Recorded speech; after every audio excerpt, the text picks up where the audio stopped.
नमस्कार, प्रदेश के चर्चित डिबेट शो आज की फाइट में आप सभी का स्वागत। मैं हूं आपके साथ हेमंत कुमार। राजस्थान में सत्ता परिवर्तन को करीब 2.25 साल से ज्यादा का समय बीत गया, लेकिन प्रदेश के कई महत्वपूर्ण बोर्ड और आयोग अभी भी अध्यक्षों के बिना ही चल रहे हैं।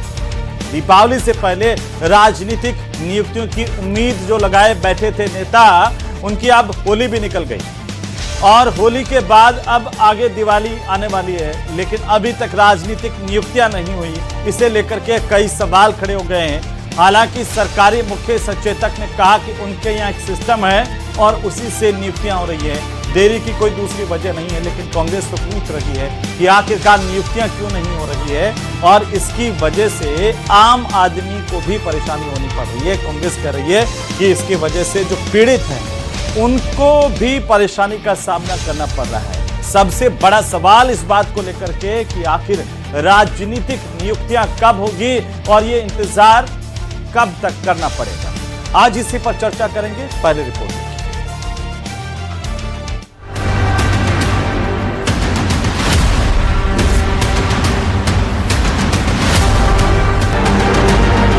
राजस्थान में सत्ता परिवर्तन को 2.25 साल से ज्यादा का वक्त बीत चुका है, लेकिन अभी भी कई बोर्ड, निगम और आयोग बिना अध्यक्ष के चल रहे हैं। दीपावली से पहले नियुक्तियों की उम्मीद लगाए बैठे नेताओं के लिए होली भी फीकी रही। अब साफ संकेत मिल रहे हैं कि राजनीतिक नियुक्तियों का मामला फिलहाल टलता नजर आ रहा है। इसकी सबसे बड़ी वजह निकाय और पंचायत चुनाव की अनिश्चितता मानी जा रही है। वहीं सरकार का कहना है कि देरी किसी विवाद के कारण नहीं, बल्कि तय प्रक्रिया के तहत हो रही है। सभी स्तरों पर चर्चा और सहमति के बाद ही अंतिम फैसला लिया जाता है। कांग्रेस में तो आला कमान जो चाहे वो हो जाता है, हालांकि खींचतान वहाँ भी बहुत होती है। हमारे यहाँ खींचतान नहीं होती, लेकिन सिस्टम से सारा कुछ तय होता है। पार्टी संगठन का पूरा महत्व होता है। जो सत्ता में है मुख्यमंत्री जी और उनकी जो कैबिनेट, उसका भी महत्वपूर्ण रोल होता है। नियुक्तियों में देरी को लेकर कांग्रेस ने बीजेपी को घेरा। कांग्रेस के प्रवक्ता स्वर्णिम चतुर्वेदी ने राजनीतिक नियुक्तियों के मामले में कहा कि सरकार नियुक्तियों के मामले में अनावश्यक देरी कर रही है, जिससे प्रशासनिक कार्य प्रभावित हो रहे हैं। चतुर्वेदी ने आरोप लगाए कि सरकार के पास स्पष्ट नीति और समयबद्ध योजना का अभाव है। स्वर्णिम चतुर्वेदी ने कहा कि सत्ता और संगठन में तालमेल का अभाव खींचतान का खामियाजा पीड़ित परिवारों को उठाना पड़ रहा है। समाज के विभिन्न वर्गों के उत्थान और उनके विकास के लिए निगम बोर्ड बनाए गए हैं, जिनमें नियुक्ति करके सरकार फीडबैक लेती है और अपनी योजनाएं बनाती है। लेकिन लंबे समय से भारतीय जनता पार्टी की राजस्थान सरकार निगम बोर्डों में, अधिकांश निगम बोर्डों में नियुक्ति नहीं कर सकी है, केवल इसलिए क्योंकि दिल्ली से आई पर्ची के आधार पर ही यहाँ पे निर्णय होते हैं। सत्ता में आने के बाद जहां जनप्रतिनिधियों को जगह मिल जाती है, तो वहीं संगठन के उन नेताओं और कार्यकर्ताओं के लिए राजनीतिक नियुक्तियां अहम मानी जाती हैं, जिन्होंने पार्टी को सत्ता तक पहुंचाया। फिलहाल निकाय और पंचायत चुनाव को लेकर स्थिति साफ नहीं है। ऐसे में ये कयास लगाए जा रहे हैं कि बड़े पैमाने पर राजनीतिक नियुक्तियां अब दीपावली के आसपास ही संभव हो पाएगी। तब तक प्रदेश की राजनीति में इंतजार और अटकलों का दौर जारी रहने वाला है। आज की फाइट में इसी मुद्दे पर करेंगे प्रदेश की सबसे बड़ी चर्चा।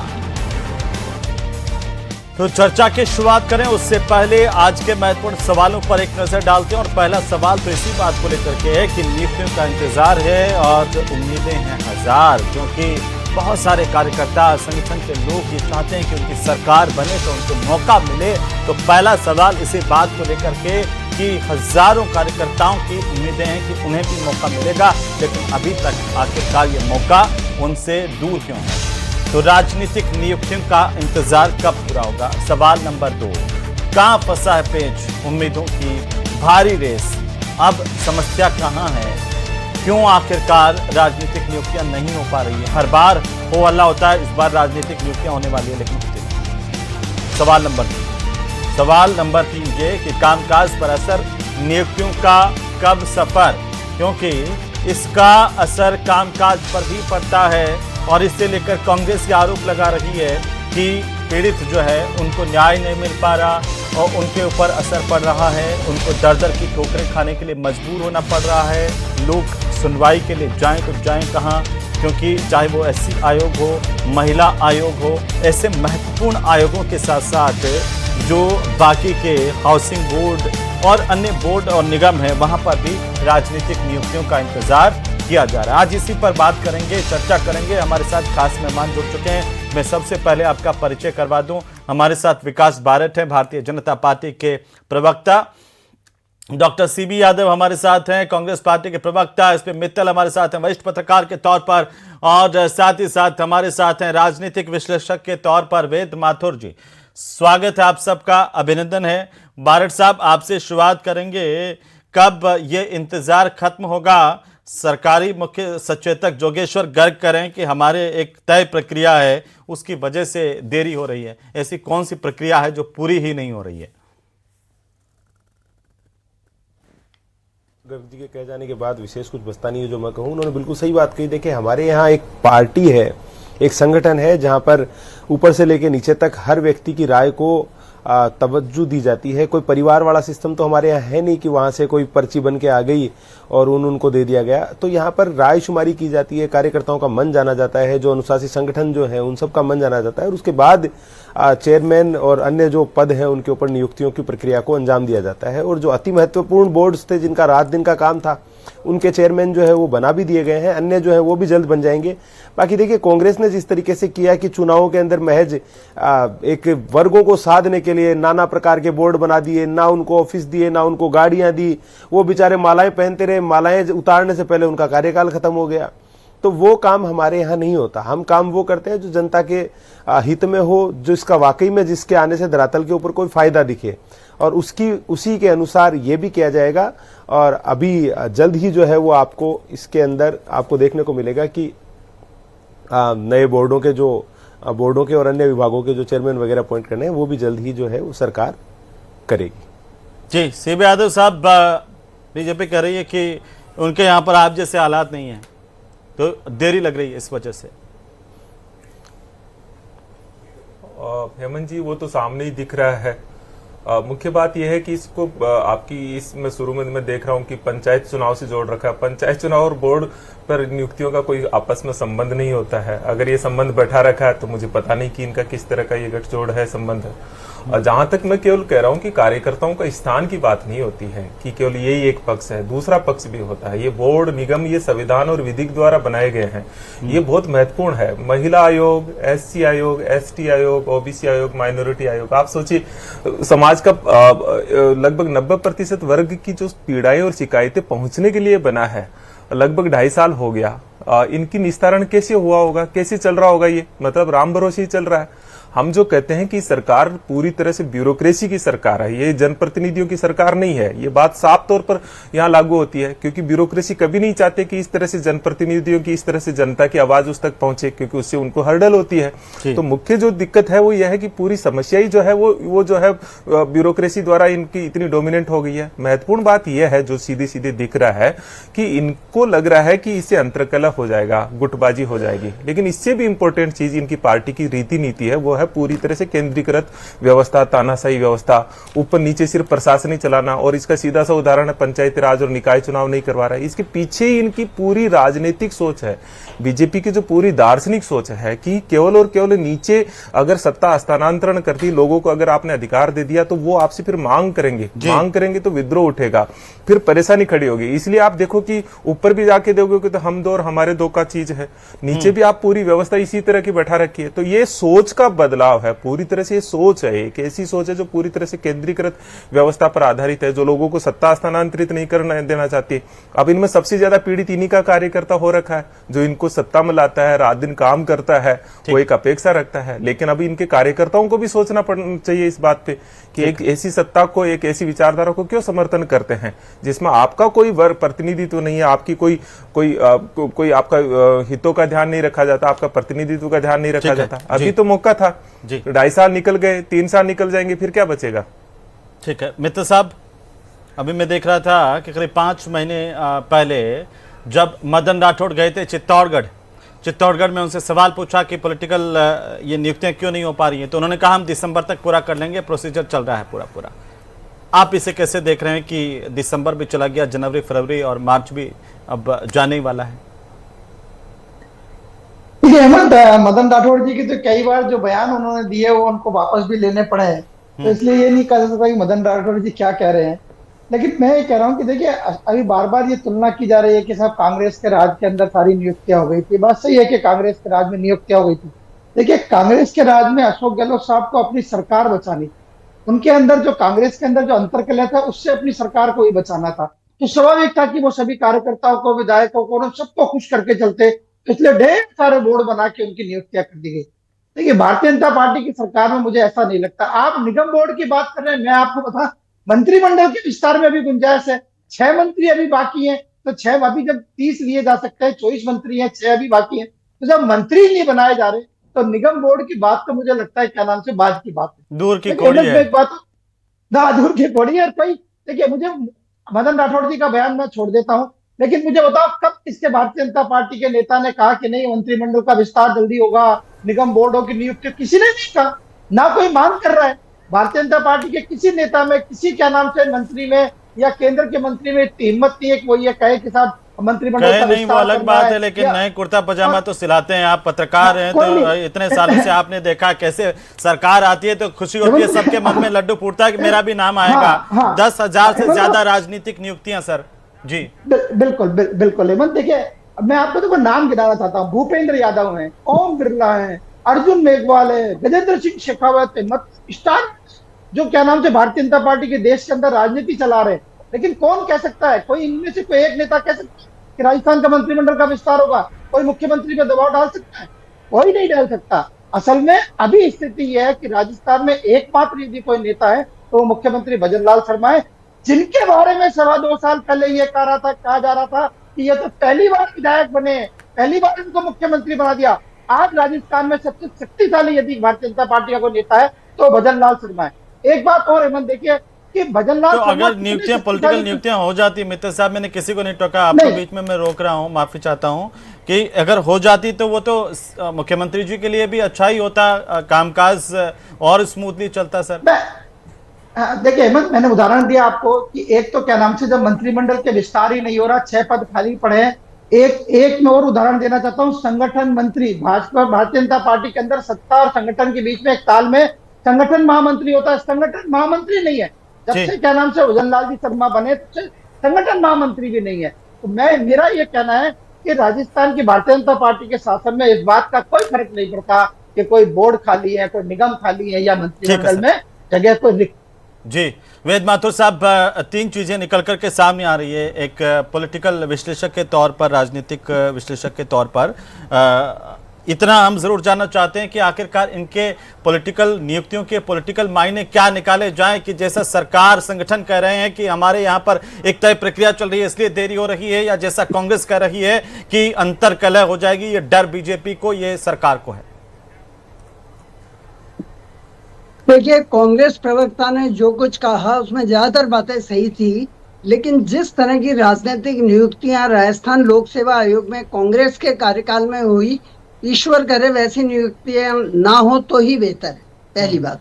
दूसरी बात यह है कि एक कहावत है, एक अनार 100 बीमार, लेकिन यहाँ राजनीतिक नियुक्तियों के मामले में एक कहावत इस तरह होगी कि एक अनार और 10,000 बीमार।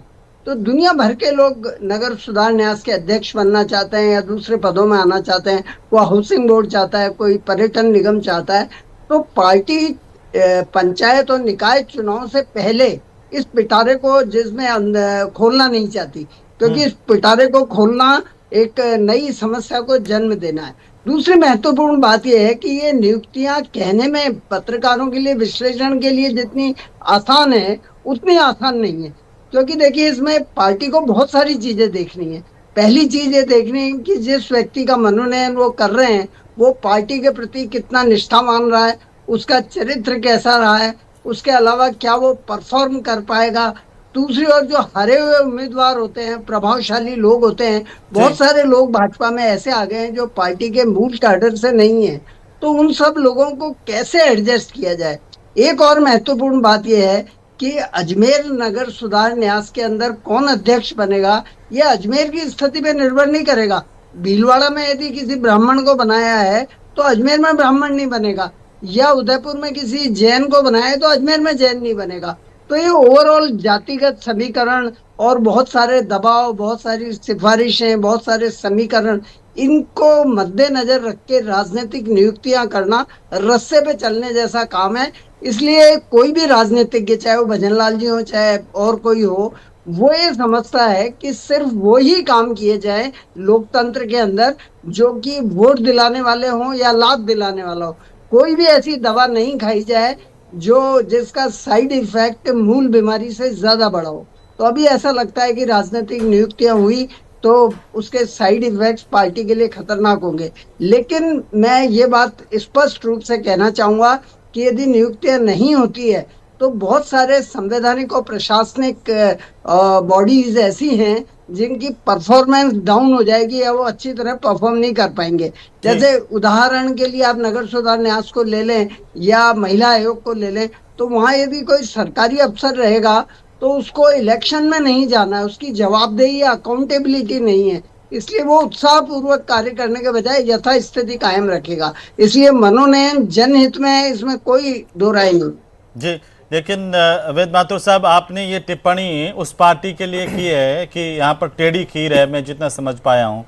तो मुख्यमंत्री का चयन करना भी टेढ़ी खीर था, या फिर उस पार्टी के लिए आप कह रहे हैं जहाँ पर रातों रात जो है फैसले इस तरीके से होते हैं कि कोई पता तक नहीं लगा पाता है कि आखिरकार हुआ कैसे? आप उस पार्टी के लिए टिप्पणी कर रहे हैं कि ये टेढ़ी खीर है, ऐसा क्यों है सर?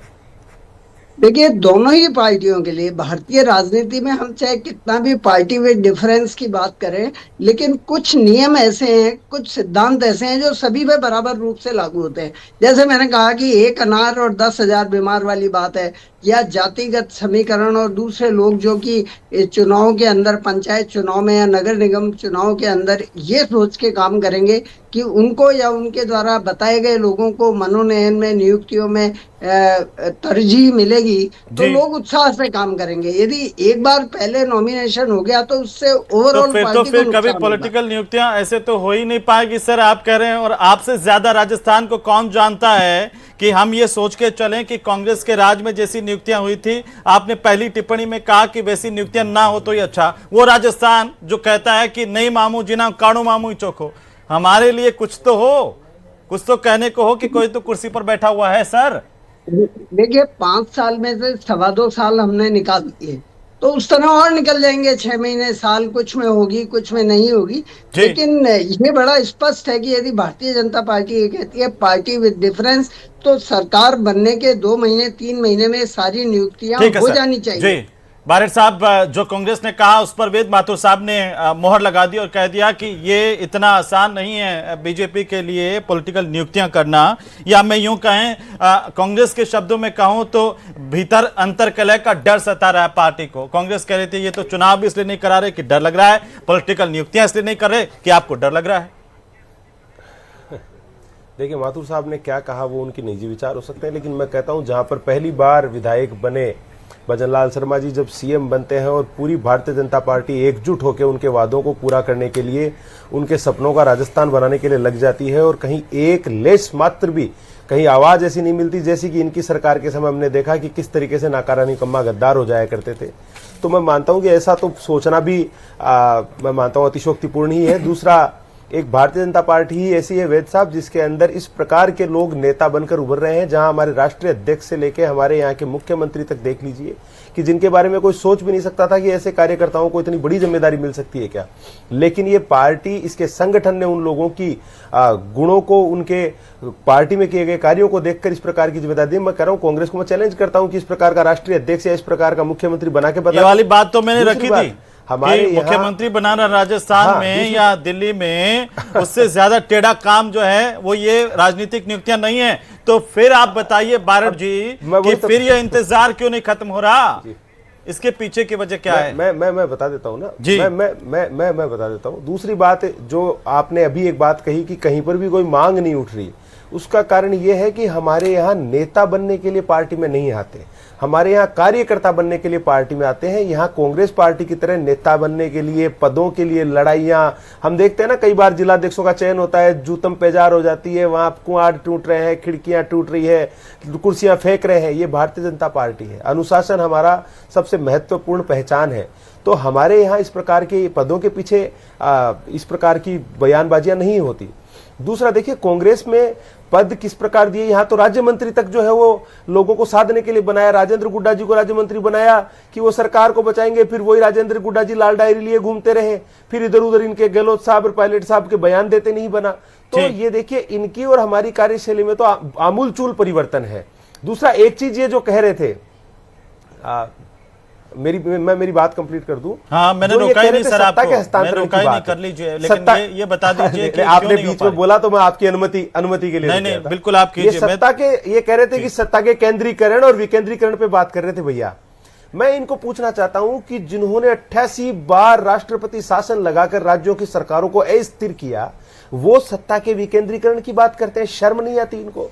जिन्होंने आपातकाल लगा के देश के नेताओं को जेलों में डाल दिया, सत्ता के विकेंद्रीकरण की बात करते हो किस मुंह से? तो इनके मुंह से ये बातें शोभा नहीं। इस बात का तो जवाब सीबी यादव जी दे देंगे। भारतीय जनता पार्टी जैसी लोकतंत्रात्मक पद्धति से चलने वाली कार्यकर्ताओं की हालत क्या हो गई है, कार्यकर्ताओं की हालत क्या हो गई है, कहे बिल्कुल मैं कह रहा हूं, एक बयान तो कोई बता दीजिए भैया। खराब हो रहे हैं, नींद नहीं आ रही है कि पता नहीं मेरा नाम आएगा कि नहीं आएगा, कब आएगा, किसको बनाएंगे। वो गालिब कह के गए थे कि ये न कि हमारी किस्मत विशाल यार होता, अगर और जीते रहते यही इंतजार होता। आप तो इतने सीनियर जर्नलिस्ट हैं, आपके हर जगह सोर्सेज है, एक बयान मुझे लाके दे दीजिए जिसमें कोई नेता कह रहा हो कि मुझे चेयरमैन बनाया जाए, क्यों नहीं बनाया जा रहा। ये पार्टी का अनुशासन और पार्टी के कार्य की मजबूती है। हमारे यहाँ इस तरीके की बातें नहीं होती। सीबी यादव जी, आपके यहाँ भी तो हमें याद है, साल में जाते जाते इंतजार खत्म नहीं हो रहा था, जाते जाते बना करके गए। अब यही आपके पदचिन्हों पर चल रहे हैं तो क्या गए 5वें साल। हाँ, वही सवाल सीबी यादव जी, वही सवाल कर रहा हूँ जी। बिल्कुल। तो एक अच्छी बात आज ये है कि जो चिंताएं, जो सवाल मैंने उठाए, उन सबको स्वीकार किया आज विकास जी ने कि हमारी पार्टी है वो पूरी अनुशासन, जिसको हम तानाशाही कहते हैं, उसको तानाशाही कहते हैं। हमारी पार्टी में कोई आवाज नहीं उठा सकता, उसको हम केंद्रीकरण। इनके यहाँ लोकतंत्र, देखिए आपके बीच में नहीं, पहले दादाजी, बिल्कुल, फिर दादाजी की बेटी जी, फिर बेटी जी के बेटे जी, फिर उनके अयोग्य आपके यहाँ बड़ा लोकतंत्र है। अयोग्य राजकुमारों को तो हटाया था, अयोग्य राजकुमारों को तो हटाया था। सही तरीके सीधे ही बोल दीजिए, हम तो कांग्रेस के पदचिन्हों पर चल रहे हैं और कांग्रेस को भी तब लोकतंत्र याद नहीं आया, तब जनता की परेशानी याद नहीं आई जब खुद की सरकार थी। जब विपक्ष में आए तब इनको पता चलता है कि जनता परेशान होती है अगर आयोगों पर, बोर्डों पर नियुक्तियां नहीं होती है तो। सीबी यादव जी, देखो हेमंत भैया, इनको तानाशाही लग रही है और देश की जनता तीसरी बार प्रधानमंत्री बना रही है। देखो कमाल कर रहे हो, देश की जनता के कुछ मैंडेट को तो सम्मान दो भैया, देश की जनता के बहुमत का तो इज्जत करो। डिबेट की नैतिकता यह है कि मैं जब मेरी बात रखूं, नहीं तो तानाशाही वानाशाही मत बोलो। नहीं तो आप ठीक है, आपकी चमचागिरी करनी है, चापलूसी करनी है, गांधी परिवार, गांधी परिवार, बहुत सारी चीजें ठीक है। तानाशाही तो गांधी परिवार की आप खेलते हो, हमारे यहाँ तो लोकतंत्र है। बताइए मोदी जी के पिताजी क्या थे, डिबेट में बताइए मोदी जी के पिताजी क्या थे। ऐसे नहीं, आपस में व्यक्तिगत मत। तो प्लीज मेरा निवेदन है आप दोनों से, आप दोनों बहुत समझदार से पार्टियों। हमें कोई एओ ह्यूम कुर्सी नहीं सौंप के गया, हमें कोई एओ ह्यूम कुर्सी थोड़ी सौंप के गया। ठीक है, लेकिन वो जिसने भी जनता ने कुर्सी सौंपी तो आपसे सवाल तो करेंगे ना कि भाई वो कुर्सी सौंपी तो उस पर आयोग बोर्ड ये कब बनाएंगे आप? मंत्रिमंडल वाला जैसा आलोक विस्तार होगा। बोले अब की बार, मैं तो हर बार सुन रहा हूं अब की बार नवरात्रा में हो जाएगा। मैं सोच के बैठता हूं कि अब की बार तो नवरात्रा में कुछ अच्छी खबर आएगी। सीबी यादव जी बोलिए।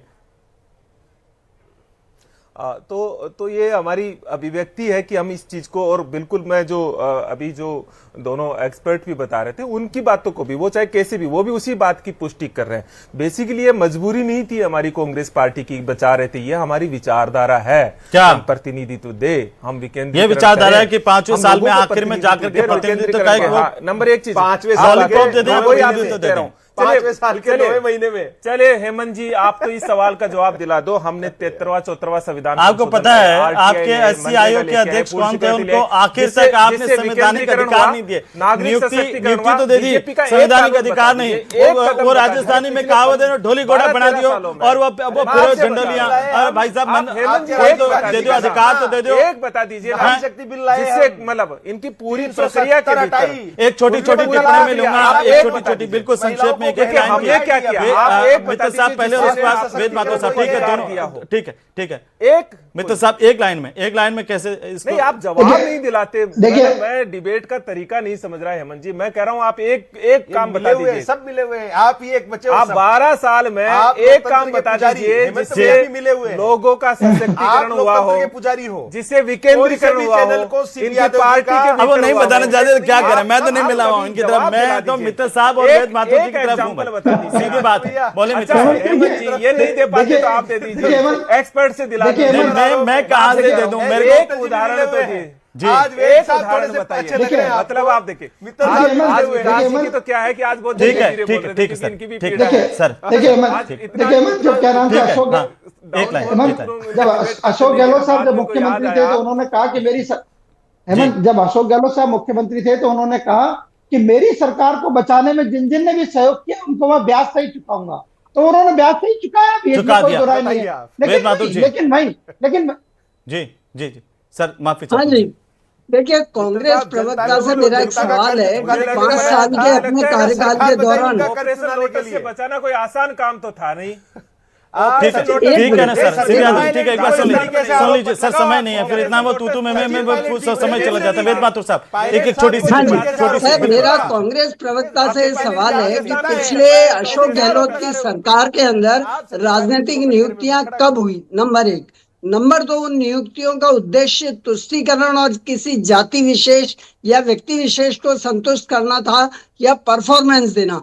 सवाल नंबर 3 कि जो राजनीतिक नियुक्तियां हुई उसमें आरपीएससी में जो कुछ हुआ वो तो एक्सपोज है, उसको दोहराने की जरूरत नहीं है, लेकिन दूसरे लोग जो नियुक्त हुए उनकी परफॉर्मेंस क्या रही। इसी तरह मेरा भारतीय जनता पार्टी के प्रवक्ता से एक सवाल है छोटा सा कि उन्होंने कहा कि साहब हमारी पार्टी के अंदर कोई ये नहीं कहता कि मुझे बनाया जाए, तो उसमें क्या देखिए है वहां तो कि नियुक्तियां वहाँ ऐसी भी हो गई थी, आरपीसी के सदस्य के तौर पर उन्होंने एक शख्स ने तो मना ही कर दिया, मैं नहीं जाऊंगा, मेरी नियुक्ति कर दी, मुझे पूछा ही नहीं, वो अलग बात थी। सीबी यादव जी एक लाइन बता दीजिए। और हंसने से काम नहीं चलेगा, विकास बारट जी, जनता तो आप ही से पूछेगी ना कि आपको वोट देकर के सत्ता में लाए, कांग्रेस को हटा करके क्यों नहीं बनी नियुक्तियां, क्यों खाली है पद, क्या हो गया? देखिए हेमंत भैया, बिल्कुल हेमंत भैया, आप जनता के और सीबी यादव जी को कब तक हम झंझोड़ते रहेंगे कि सीबी यादव जी क्या करें, वो तो विपक्ष में है।